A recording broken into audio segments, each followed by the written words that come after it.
कहानी है रामपुर गांव की, जहां के मर्द महिलाओं को हमेशा नीचा दिखाने की कोशिश में रहते। अरे अभी तक खाना नहीं आया, क्या मुझे एक और शादी करने की जरूरत है? नहीं जी नहीं, ऐसा मत करना, वरना मैं कहाँ जाऊंगी। खाना लेकर मैं अभी आई जी। गांव की पंचायत में भी फैसले हमेशा औरतों के खिलाफ ही रहते। मैं जो फैसला सुनाता हूँ वो भगवान की आज्ञा होती है। इस लड़के ने अपने मन से शादी करके अच्छा नहीं किया। लड़के को घर भेज दो और इसकी शादी इसकी जाति की किसी लड़के से करवा दो, लेकिन ये लड़की, इसे तो गांव के बाहर निकाल दो। नहीं नहीं जमींदार साहब, ये क्या बोल रहे हैं? ऐसा नहीं हो सकता। मेरी बेटी मासूम है, इसे अच्छे बुरे की समझ नहीं है। अरे कहाँ जाएगी ये बेचारी? कहाँ जाएगी? इतनी चिंता है तो पूरे परिवार का गांव निकाला कर देते हैं। बेचारे पूरे बसे बसाए परिवार को गांव छोड़ना पड़ता है। चाहे जो हो, अगर बेटियों को कंट्रोल नहीं कर सकते तो गांव में रहने का कोई मतलब नहीं है।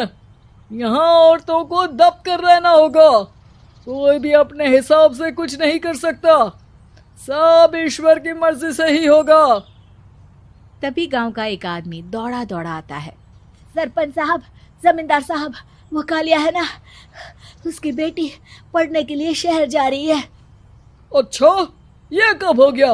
और कालिया की हिम्मत कैसे हो गई ऐसा करने की? लेकर आओ उसे और उसकी बेटी को। बस फिर क्या था, हाजिर हो जाते हैं कालिया और उसकी बेटी सरपंच के सामने। अरे कालिया, ये क्या सुनने में आ रहा है? बेटी को इंजीनियर बना रहा है तू? और ये बता, गांव में तो स्कूल नहीं है, फिर कहां से इतनी क्लास पास कर गई तेरी बेटी? राधा, जो कि कालिया की बेटी है, उसे लगता है कि सरपंच उसकी तारीफ कर रहे हैं। सरपंच जी, मैंने ऑनलाइन पढ़ाई की है, डिस्टेंस लर्निंग से। सभी में मैंने अच्छे नंबर पाए हैं, जिसे देखते हुए शहर की इंजीनियरिंग कॉलेज में मुझे स्कॉलरशिप मिली है। वाह जी वाह, क्या होती है ये? पहले तो ये बताओ, फिर आगे की बात करते हैं। पूरा गांव राधा की बात सुन रहा था और राधा बोलती जा रही थी। तो ऐसे मैं फ्री में एक अच्छी शिक्षा लेकर गांव में जो कुछ परेशानियां हैं, जैसे बिजली, पानी और इंटरनेट जैसी समस्याओं के लिए काम करूंगी। मैं गांव को शहर से जोड़ने के लिए पुल का निर्माण करवाने का प्रस्ताव रखूंगी। मुझे पूरी उम्मीद है कि जल्द ही हमारा गांव भी तरक्की की राह पर चल पड़ेगा। राधा की बात सुनकर सारे गांव वाले ताली बजाने लगते हैं। सरपंच को समझ नहीं आता कि वो क्या करे। चुप रह नादान लड़की, गांव के खिलाफ जाने के लिए तुझे गांव से बेदखल कर दिया जाएगा, वो भी पूरे परिवार के साथ। और हाँ, अगर ठीक से गांव में रहना चाहती है तो ये पढ़ाई लिखाई छोड़ दे। हम तेरे लिए गांव का कोई होनहार लड़का देखेंगे। तभी गांव का एक आदमी बोल पड़ता है। अरे नहीं नहीं सरपंच जी, राधा बिटिया जो बता रही है, अगर वैसा हो जाए तो हम लोगों को पैसा कमाने के लिए बाहर नहीं जाना पड़ेगा। हाँ जी, और ना ही कोसों दूर पानी के लिए भटकना पड़ेगा। हमारे बच्चे भी अच्छी पढ़ाई कर सकेंगे और आगे बढ़ेंगे, ना कि हमारी तरह खेती करते बैठेंगे। क्यों गांव वालों, राधा बिटिया का साथ देना चाहिए ना।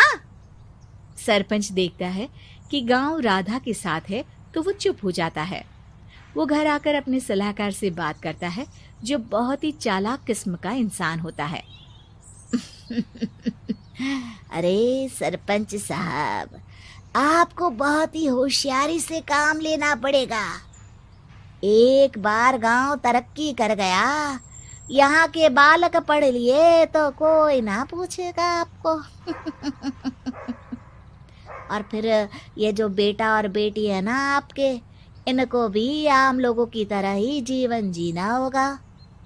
हाँ, लेकिन करे तो क्या करे? वो ना आप मुझ पर छोड़ दीजिए, बस मैं जैसा बोलूं करते जाइए।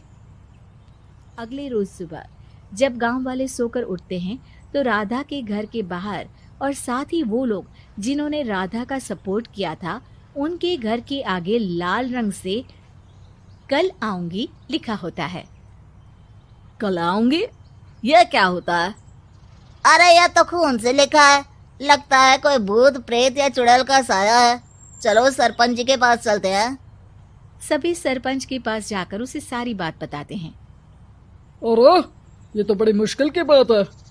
चलो मैं एक बाबा को जानता हूँ, उन्हें बुला लेता हूँ।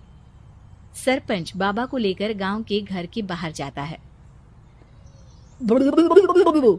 ओहो, तो ये वो चुड़ैल है जो उन लोगों को निशाना बनाते हैं जो गांव को बदलने का सपना देखते हैं। वो गांव को ऐसे ही संपन्न देखना चाहती है, वो नहीं चाहती कि कोई बाहरी यहाँ का कायाकल्प करे। क्या तुम लोगों में से किसी ने गांव को बदलने की सोच रखी है? तभी राधा की माँ रोते रोते आती है।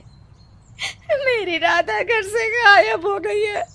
अरे कोई तो बचाओ, मेरी बच्ची कहाँ गई?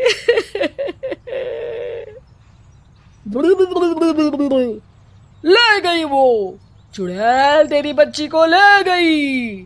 अब वो उसे श्रापित करके छोड़ेगी, उस पर चुड़ैल का साया हो जाएगा। तभी बुरी सी हालत में राधा भी वहां आ जाती है। उसके बाल चुड़ैल की तरह फैले होते हैं और कपड़ों में खून लगा होता है। सभी राधा को देखकर डर जाते हैं।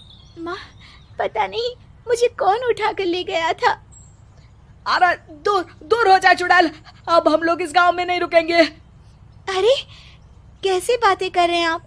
कल तो आप मेरे भरोसे गांव का हुलिया बदलने, अपने बच्चों को पढ़ाने और तरक्की उन्नति की बात कर रहे थे, तो आज क्या हो गया आपको?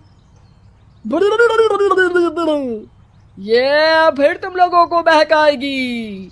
ये चुड़ैल गांव में आ चुकी है, ऐसे ही ये तुम्हारे घर के बच्चों को भी ले जाएगी। गांव वाले राधा को गांव से बाहर निकाल देते हैं। उसके माँ बाप रोते रहते हैं, लेकिन गांव वाले नहीं मानते। मैं भी अपनी बहन के साथ गांव के बाहर रहूंगा, लेकिन वो पढ़ाई नहीं छोड़ेगी। वहीं सरपंच के घर पर सलाहकार कहता है। देखा, सांप भी मर गया और लाठी भी नहीं टूटी। लेकिन अगले ही दिन सरपंच के घर के बाहर भी वही शब्द लिखे होते हैं। और फिर सरपंच की बीवी कहती है, हमारी बेटी को किसी ने अगवा कर लिया है। तभी राधा का भाई वहां आ जाता है। अरे गांव वालों, मैंने सरपंच जी की बेटी को देखा था। वो चुड़ैल उसे उठाकर ले जा रही थी। अरे क्या मजाक कर रहे हो? नहीं नहीं सरपंच जी, आप नहीं जानते। वो चुड़ैल अब आपकी बेटी में आ जाएगी, जैसे राधा के अंदर आ गई थी। तभी सरपंच की बेटी वैसी ही हालत में वहां आती है जैसे राधा आई थी। पापा, पता नहीं कैसे मैं गायब हो गई थी। चुड़ैल, इसके अंदर भी चुड़ैल का साया है, मारो इसे। अरे नहीं नहीं, इसे भी राधा के पास गांव के बाहर ही भेज दो। अरे चुप रहो, मेरी बेटी कहीं नहीं जाएगी और चुड़ैल वुड़ैल कुछ नहीं होता है। अरे कैसे बात कर रहे हो सरपंच जी? आप तो बोल रहे थे कि आपका फैसला भगवान का ज्ञान होता है, तो अपने पर बात आई तो अब आप ऐसे बोल रहे हैं। अरे ना ना ना, आपको अपनी बेटी को त्यागना ही होगा। अरे बुलाओ बाबा को। राधा का भाई बाबा को ले आता है, जिसे अब गांव वालों के डर के कारण सच बोलना पड़ता है। मैं कोई बाबा नहीं हूँ, मैं तो मोची था। ये सलाहकार महोदय ने मुझे कहा था एक्टिंग करने को। अब वो मुझे पैसे देने वाले हैं। अब मुझे माफ कर दो। गलती हो गई, मुझे माफ कर दो। तभी वहां राधा आ जाती है। देखा सरपंच जी, जब गांव के बच्चे साक्षर होंगे तो आप जैसे लोगों की चालाकी नहीं चलेगी।